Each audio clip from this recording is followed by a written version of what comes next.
Hello friends, this is Wendy. I want to show you another technique that I have learned over time. And this is part of these clouds that I made. You can even see the cloud shape. For, oh gosh. Anyway, one of my other books. Anyway, oh Wendy, you can do so much better than that. Yeah, it was for this layout. So you can see these clouds here came from, and I've got more over here,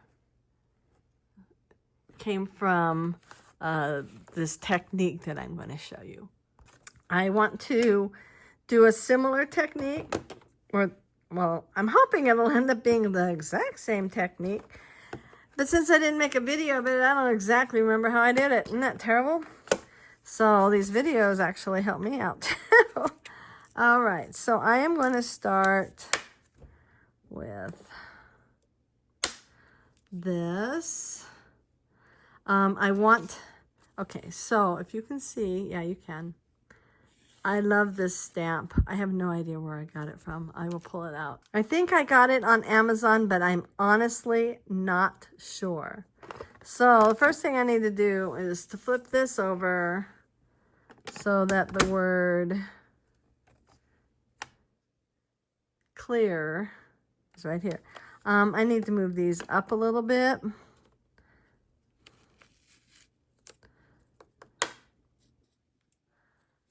So that they don't compete with that. Okay. Let's see if I can do this without hitting my camera. There we go. Look at that. So that's the first thing you need to do. I happen to have the Tonic Tim Holtz one. I don't know how available it is. The last time I kind of looked to see if it was still on Amazon, it was. That was a few months ago, so you never know. But so that's step one. Step two is to take Distress paint. My two favorites for doing this technique are the white picket fence, and this one is Antique Linen. And Antique Linen has, let's see, let me move you guys over. Okay. Antique Linen is a little more yellow.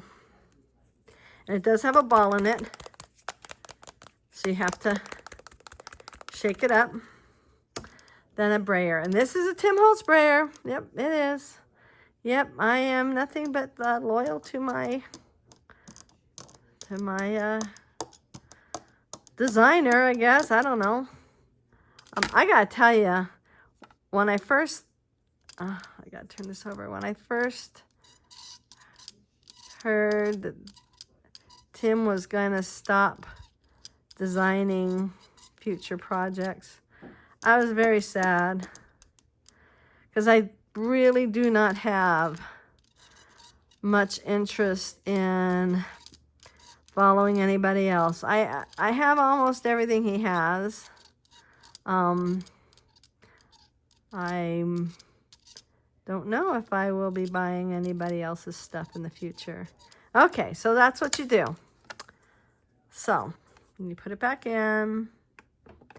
And the reason I use this instead of just regular pressing it down is that if I don't get a really good ink or paint coverage with this, then I will stamp it again. So let's see what happened. Oh, look.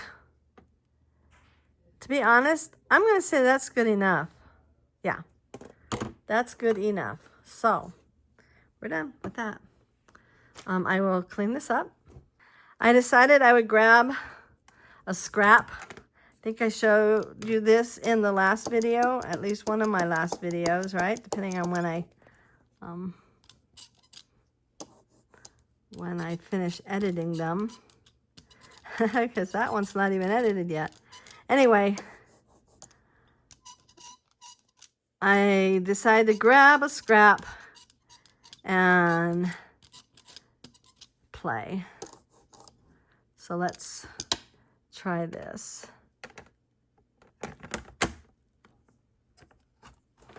Because it really doesn't matter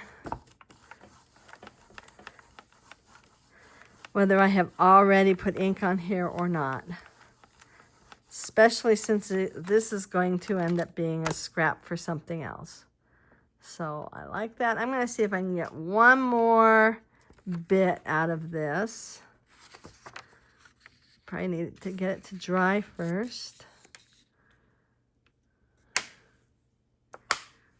I just spritzed a small amount of water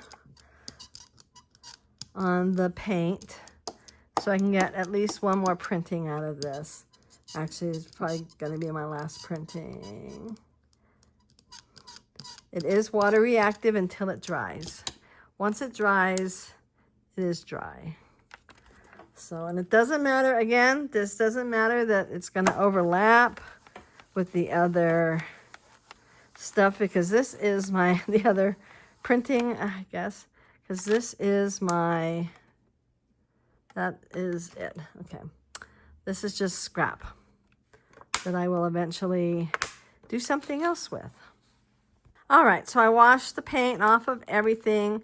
If you don't, it will dry on there, and when it dries permanently. Okay, so I just dried this, and I am now going to start with ink, not the oxide, and I'm starting with Rustic Wilderness.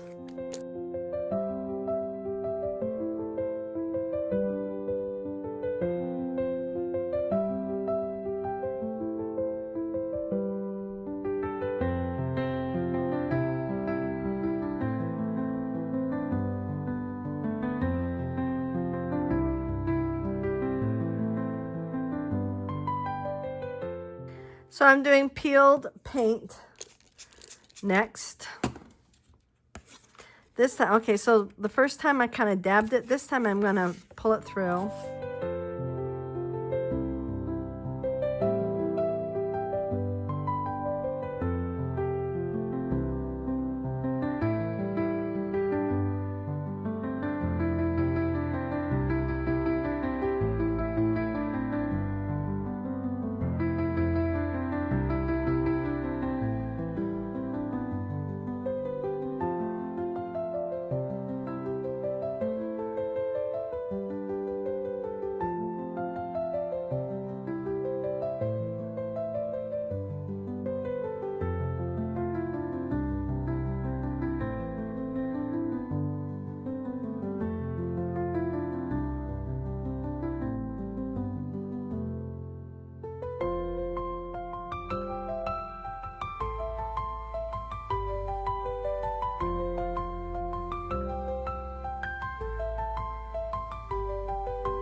So now that I'm looking at this, I feel like I want more Rustic Wilderness. So the first thing I'm going to do is just do it like this, because I definitely want it in the places that I want it.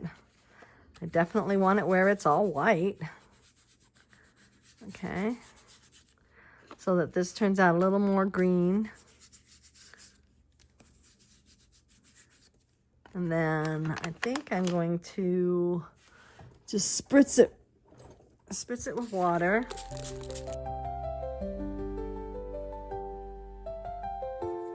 You see where all the paint is.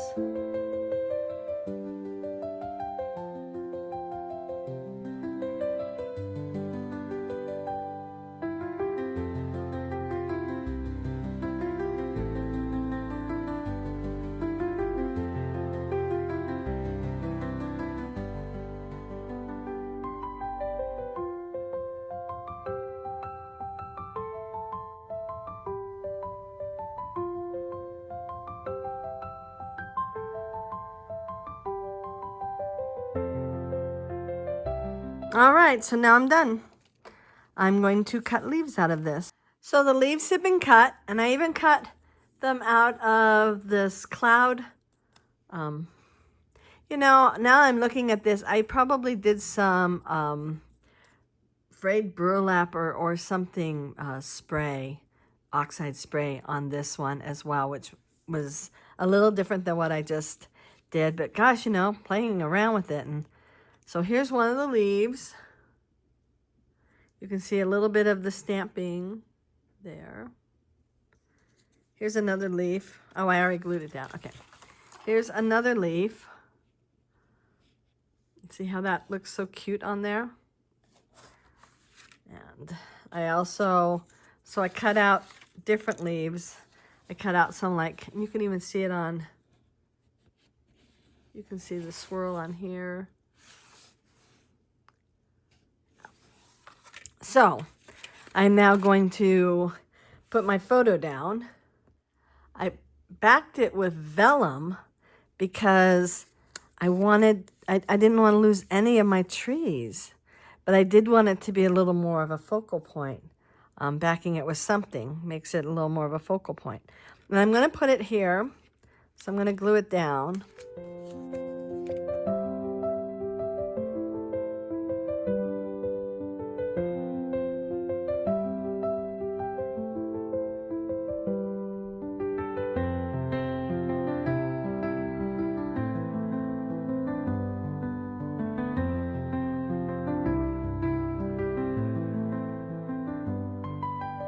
Now you may say, Wendy, why are you showing me this? Well, I thought I would, because as I was designing this page and putting and gluing things down, I realized I want this leaf to be right on my photo.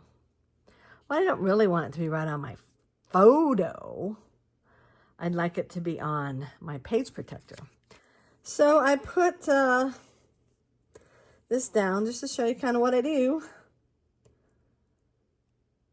I don't really want that. Do I want it?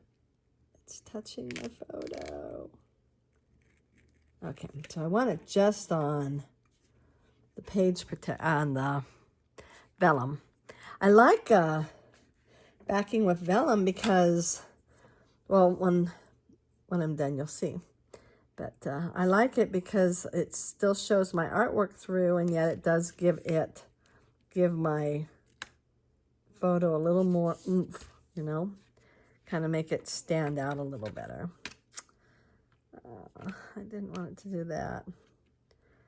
No mistakes, and I say this every day. I say it to myself when I'm all alone in the house. Sometimes I say it out loud even when other people are in the house. No mistakes. It's all an experiment. Just the other day, Tim Holtz did a video, a new one for his new large texture fades or embossing folders. He mentioned how Louisa Heinzel was very brave about trying new things. So let's be brave like Louisa. Okay, do I have that lined up? Yes. Okay, so now I'm going to glue this down. This is a Tim Holtz leaf. I think it comes from Large Funky Foliage.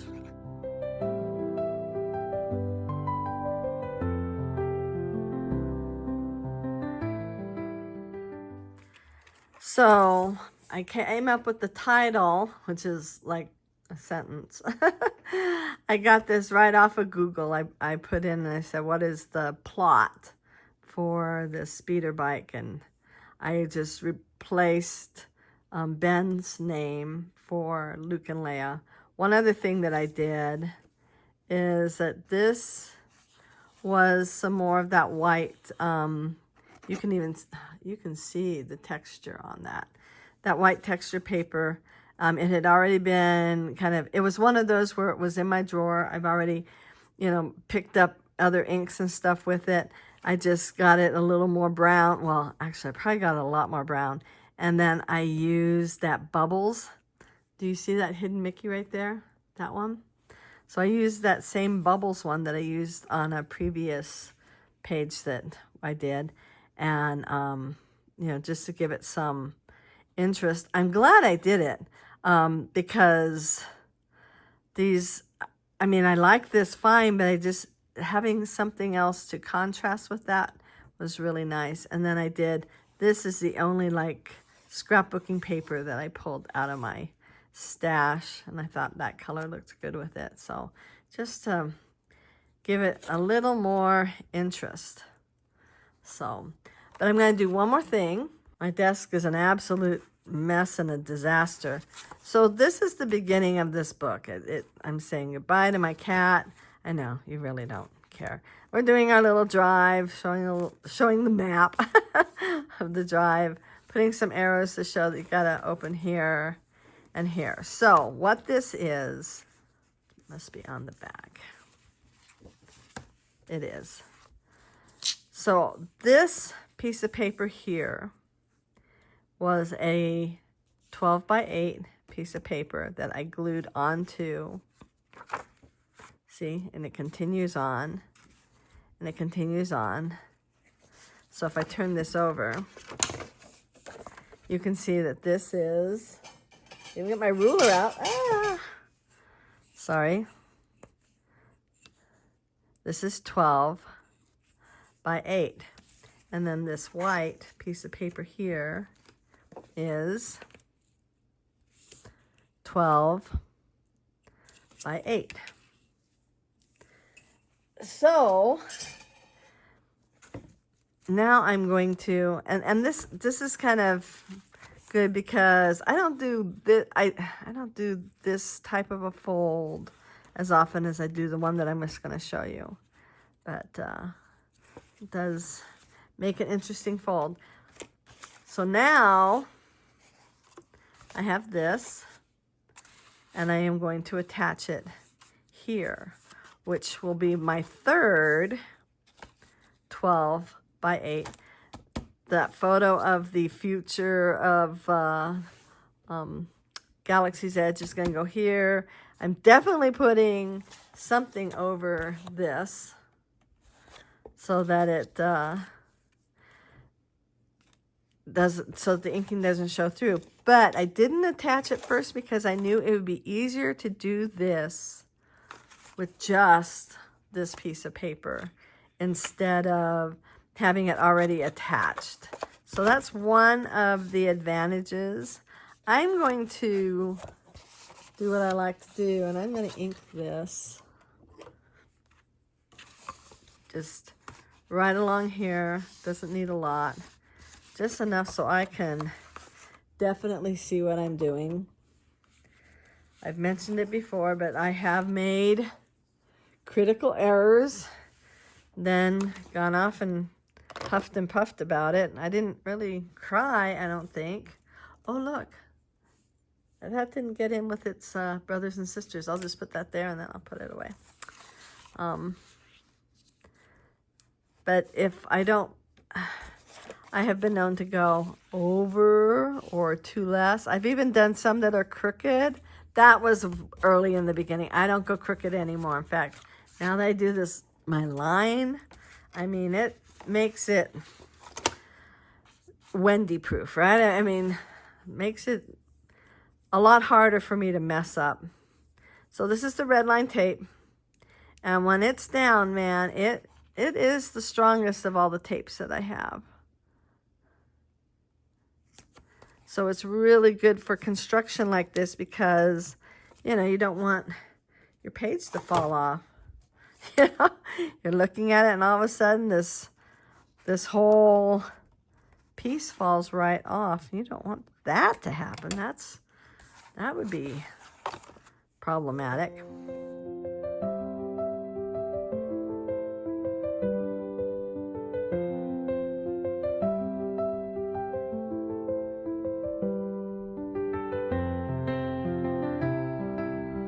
This is my favorite way to add, you know, a page or a cover to a page or something, you know, just because it's very sturdy. So now before I glue, I'm going to get rid of the red line. Just found that If I've already got glue down, then I've got glue all over my fingers, because look where I'm putting my fingers, right? You know, so I do this first.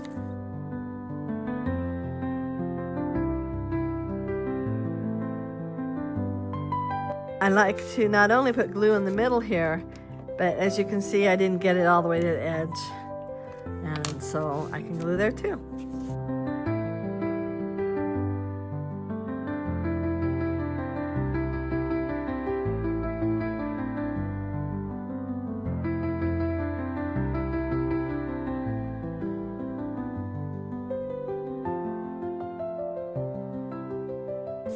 So once it hits that that red line tape, it's on there. This happens quite frequently to me, but this part is fine. Let's see. So I'm gonna take my scissors. I know. No mistakes in junk journaling. I told you, that's my mantra. I did not cut this the same size. This one is cut just a little bit bigger. Darn. Well, that's what these big scissors are for. Because I'm now going to use it to straighten this out. I'm going to do it at an angle. What am I cutting off? I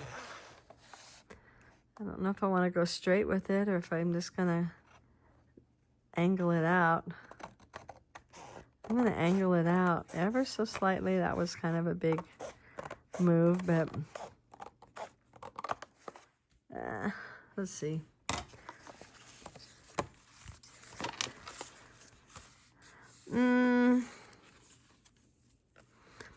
I think I am going to take this to, well, might just use this.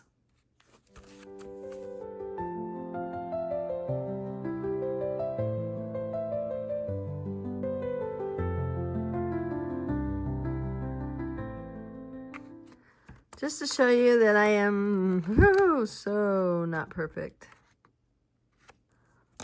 My husband has this whole thing about measure twice and cut once, and then he doesn't do it. And then he has to troubleshoot his own mistake because he didn't measure twice. I obviously didn't measure that more than once. What is this yellow thing that I'm... Oh, it's just a star that was sticking up at the top. That'll be fine. I could even cut that off if I wanted. So I'm going to put a little tab on there. So it's going to go this way and then here. I did not lose anything of importance. And then this I'm going to do also. But, so then it goes like this. This is the stitching line here. We'll even mark it so that you can see.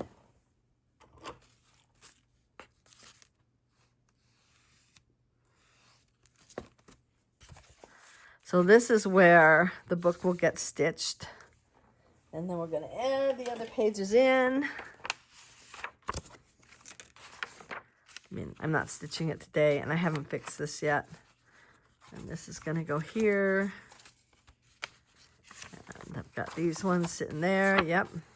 So now it's all together so that tomorrow when I come back to it, I can work on it. So if you enjoyed this, please give it a big thumbs up. Hit the notification bell and subscribe if you haven't already. Leave a message if you'd like to. I do really enjoy messages. And I hope y'all have a wonderful, wonderful day. Bye.